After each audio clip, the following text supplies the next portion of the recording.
शिवाय, जय माता दी। पुनः स्वागत है आप सभी का।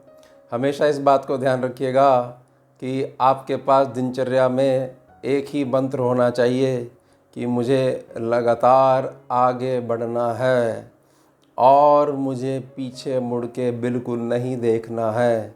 क्योंकि अगर मैं पीछे मुड़कर देखूँगा और पैर मेरे आगे चलते रहेंगे, पीछे मेरी गर्दन रहेगी, दृष्टि मेरी रहेगी पीछे, और मैं आगे बढ़ूँगा और मुझे ये दिखाई नहीं देगा कि मुझे कहाँ पर थोड़ी स्पीड कम करनी है, कहाँ पर बढ़ानी है, आगे क्या है वो नहीं दिखाई देगा, तो मेरी टक्कर होगी।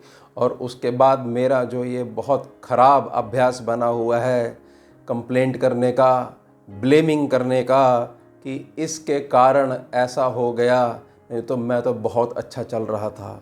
लोग मुझसे जलते हैं, कोई समय पे किसी की कोई मदद नहीं करता है, लोग दूसरे का काम रोकने का बहुत प्रयास करते हैं। ये समय ऐसा हो गया है, बहुत ज़्यादा लोग ईर्ष्या करते हैं, ईर्ष्या का भाव रखते हैं। कोई भी किसी को ऊपर उठते हुए नहीं देखना चाहता, लेकिन आपकी अपनी ख़राब आदत पीछे मुड़कर देख के आगे चलते रहने की, उसके ऊपर कोई कटाक्ष कर दे तो आप बोलोगे तो बहुत अच्छा है। क्यों अच्छा है? क्योंकि जब तक व्यक्ति अपने पास्ट से सीख नहीं लेगा तब तक आगे नहीं बढ़ पाएगा। लेकिन आप सीख नहीं ले रहे हो, आप केवल पास्ट की जो नेगेटिविटी है उसके साथ जुड़े रहना चाहते हो और उसको साथ में लेकर आगे बढ़ना चाहते हो। इसलिए केवल आप अपनी गर्दन पीछे करके आगे बढ़ने का प्रयास कर रहे हो। आपकी टक्कर होगी, आपको नहीं पता गड्ढा कहाँ पर है, क्योंकि देख तो आप आगे नहीं रहे हो और आगे बढ़ना चाह रहे हो। 100% आपकी टक्कर होगी। आपकी जो गति है, आपकी जो प्रोग्रेस है वो प्रभावित होगी। रेस में भाग रहे हो, पैर आपके आगे चल रहे हैं, तो दृष्टि भी आगे रखने का अभ्यास को डालिए। आपका ही इसमें बहुत फ़ायदा है।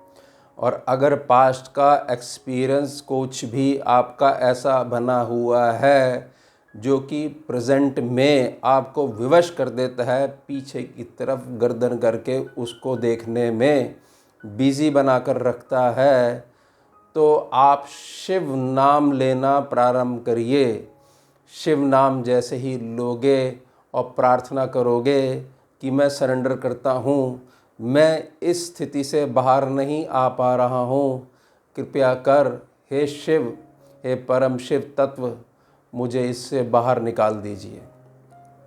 और उसके पश्चात पास्ट भी वही रहेगा जो आपके साथ उसका एक इमोशन जो है क्रिएट हो गया था, जो इमोशन आपके हृदय में चिपक के बैठ गया था महादेव का नाम लेने से, उनका स्मरण करने से और बहुत प्रेम से अपना मानते हुए, अपना हक जताते हुए बुलाने से उनको, वो बहुत छोटा हो जाएगा और धीरे धीरे वो इमोशन शून्य में बदल जाएगा। इसको आपने लगातार अपने अभ्यास में, अपनी प्रैक्टिस में लेकर आना है। और हमेशा याद रखिएगा, केवल सत्य आपकी प्रेजेंट मूवमेंट होती है। अगर वर्तमान ही नहीं होगा तो पास्ट भी नहीं होगा। और उत्तम भविष्य के लिए, बहुत अच्छा फ्यूचर आप चाहते हो, तो आपको प्रेजेंट में बहुत अच्छे से चलना शुरू करना होगा, तभी जाके आपका फ्यूचर बहुत ज़्यादा मजबूत हो पाएगा।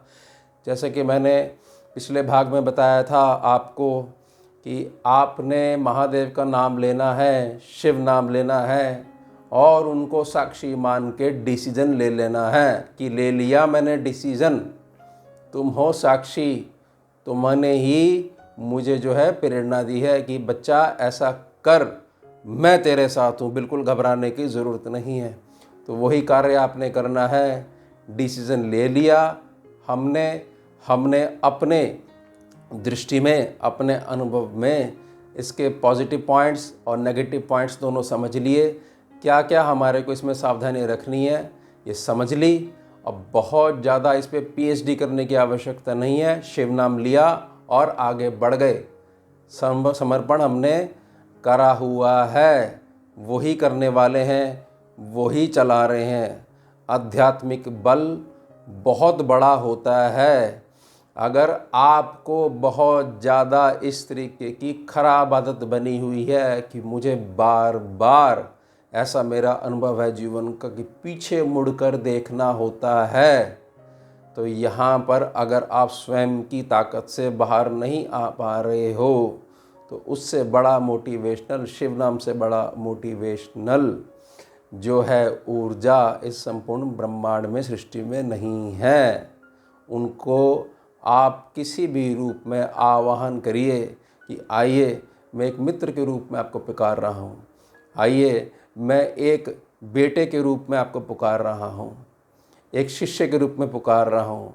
मेरे मार्गदर्शक बनिए, मेरे गुरु बनिए और मुझे बाहर निकालिए।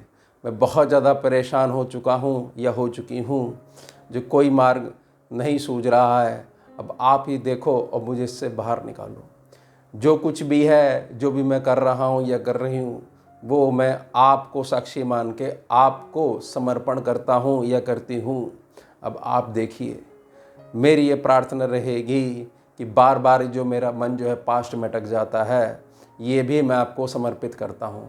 अब आप देखिए, धीरे धीरे 21 दिन की प्रैक्टिस अगर आप करेंगे 21 डेज़ में, आपको बहुत ज़्यादा ऊर्जा मिलेगी शिव नाम के जप से।